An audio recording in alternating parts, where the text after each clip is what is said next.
welcome to the Tavern Chat Podcast.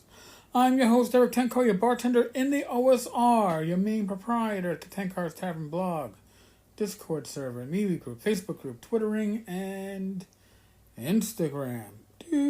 Oh, and also, you can listen to this on YouTube. Look up Ten Cars Tavern. So, we actually have a voicemail from Chris. Chris is the sponsor of the Ten Cars Tavern, what do you want to call it? Alcohol tasting session / free-for-all at North Texas. We started this back in 2019. It was a lot of fun, certainly unique. So Chris, he called into the Google number. I'll give you the Google number after this. And we'll listen to Chris, and then I got some comments on the blog site that I'd like to share too. So, without further ado, here's Chris. Eric, it's Chris. Yeah, I'll keep it definitely under 10 minutes. I thought that's funny as heck. Hey, just listening to the podcast and talking about all this Lamentations of Flame Princess, whatever. Really, what I saw was a bunch of different parts that weren't necessarily looked at in its entirety. And I just wanted to try to maybe simplify things and add a little aspect that really was kind of hinted at but not necessarily said straight out. So basically, you've got a publisher that has received money for a product, spent the money. Of course, there's a lot of talk about, I was expecting these sales. Doesn't really matter. Got money for a product, doesn't have it now. And now means it was obviously spent not on production. Got a loan.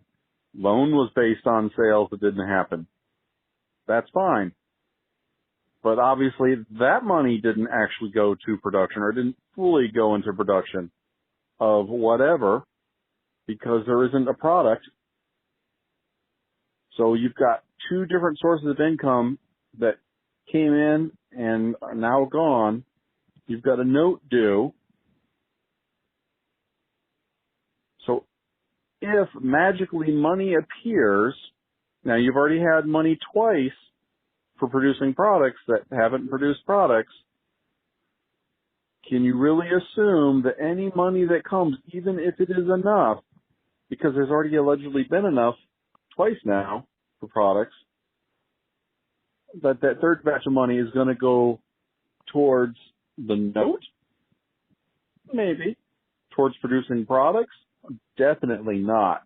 More than likely, any money, just based on example A and B, any money coming in from C is not going to be spent on products. Might not even go into the note, because even if there's enough money to make that note, there's nothing left by the own admittance to pay for the first product, pay for the second series of products. So if you already know you don't have enough money coming in to make the second time the note comes around, why bother paying the first one? You're going to default. You might as well default to begin with. So realistically, any money coming in is just going to be pissed away. Pretty much a pyramid scheme. Pretty much sounds just like, some of the pyramid schemes you've seen on Kickstarter. Hey, I need money to pay for...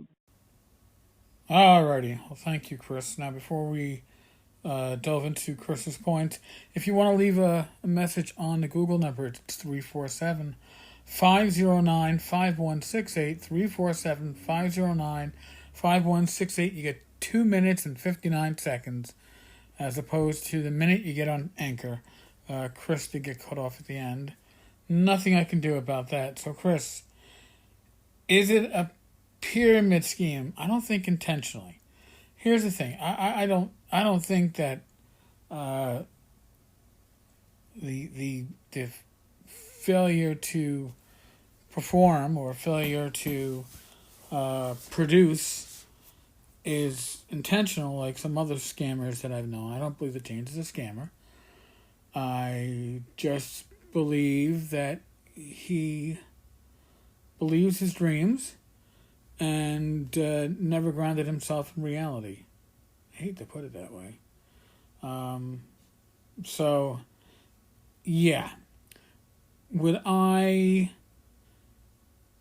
invest in ordering stuff from James directly? I don't know. Now, that being said, if you're looking to buy backstock of Lamentation stuff, there is a sale going on right now, just not for Lamentations, but a lot of stuff, over at Noble Knight. It was pointed out to me earlier today, and I was surprised to see how much of the earlier Lamentation stuff is going for. I was very surprised at the pricing. So, that being said, when James's business was doing well, before he did things like get a photograph taken of him with a notable personality in the social wars that are going on, and then he had to follow that up with, of course, Zach Smith getting unpersoned. He put himself in bad spots. Like I said earlier, this problem right now isn't necessarily because of COVID.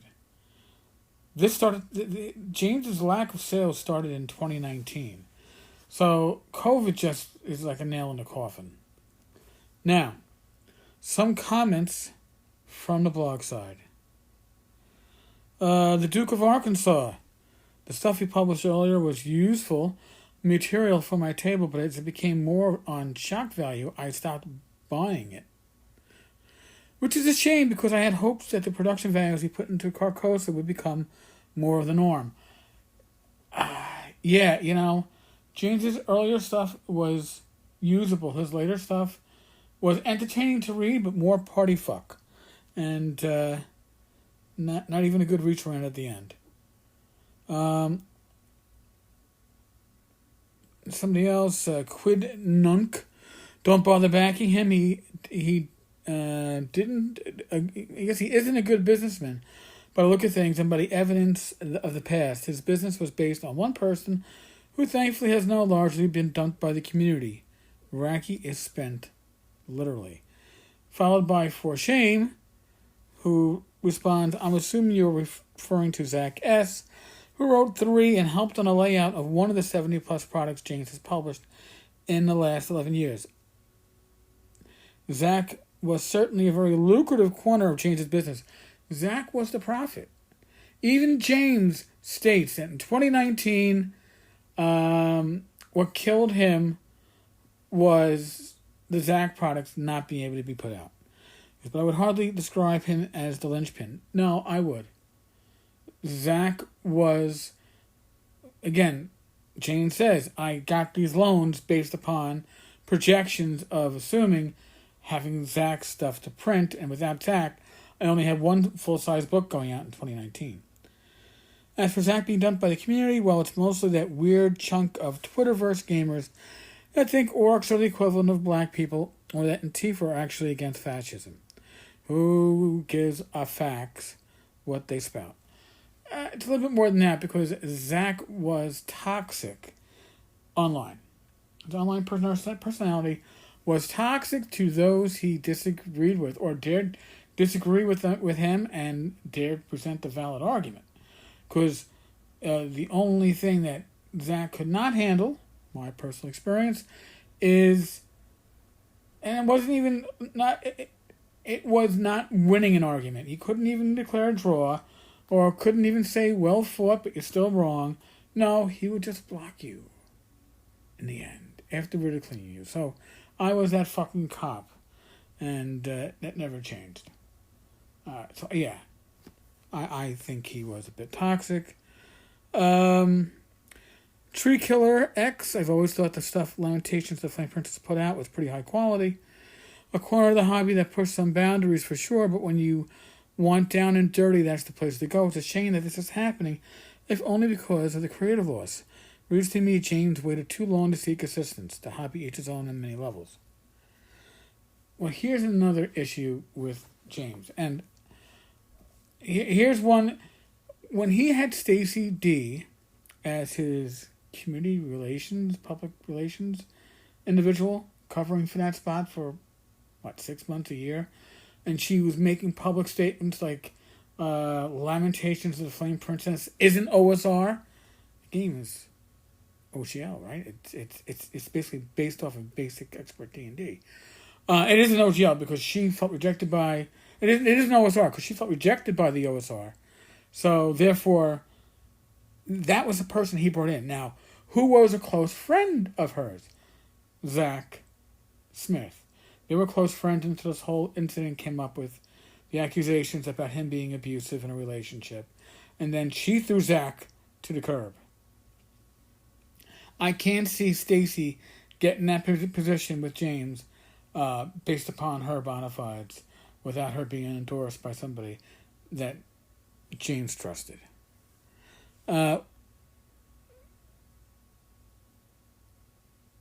Okay. Let's see, what else is here? Yeah, it wasn't smart. At least he very seriously underestimated the reactions that he would get. That is to the Peterson, I believe it was the Peterson photograph, and the Zach Smith stuff. Last comment from the blog that I'm going to cover up here is Deep Throat. The guy is about to go bankrupt. I would not be spending a red cent on any of his pre-order items since he still owes his last crowdfunding item. I will call his company done and done. I don't know if it's necessarily done and done, because as I said prior, he certainly has that 1,000 fan theory. He's got loyal fans. He's got people with deep pockets. You have to have deep pockets to collect James' stuff. But, and here's my but, James did not leave himself much time to raise the funds to pay off these loans. And he's $100,000 in debt, and he has to pay his freelancers. So he's not paying his people. The first $100,000 that he raises just clears off debt. It does not, when I say debt, pays back loans. It does not make the ref book printable, let alone shippable, let alone publishable. I don't even know if we get a PDF on that, let alone get any of his other projects out. So, yeah, I'm cautious. I had this discussion with somebody else in the community this morning, and yes, is there stuff that from Lamentations that I would like to get that I don't currently have? Sure. Am I going to order it from James? If I am, I better do it now. Better get that stuff cleared. All right? Because if he doesn't pay off the debt, I don't know what the Finnish government's going to do. He makes it sound like they're going to shut him down. If they shut him down, stuff that isn't shipped doesn't get shipped. Right? Because they're the debtor. They're the ones that own the debt. All right? So they're the ones that will be in receivership, the Finnish government, I'm guessing. I don't know how bankruptcy works over there in Finland and the EU. But it's not a pretty situation. That being said, James should have seen the writing on the wall at the beginning of the pandemic, if not sooner. Really. He shouldn't be coming out a month before the do or die date and say, I need to raise $65,000 so they don't shut me down. And then I'll still need to raise another $35,000 to finish paying off the debt, so just buy lots of shit from me. You should have done that sooner. Really, James. You should have done that sooner. All right, folks. There might be a talking crit on this. So I'll be doing a talking crit tonight with Bad Mike We're going to be having talking pretty regularly. We might spin it off as its own weekly podcast. We're going to have a series of guests. Not going to announce them until we actually have dates for them. But it's been really cool to have people from the industry reaching out and saying, hey, I want to get on.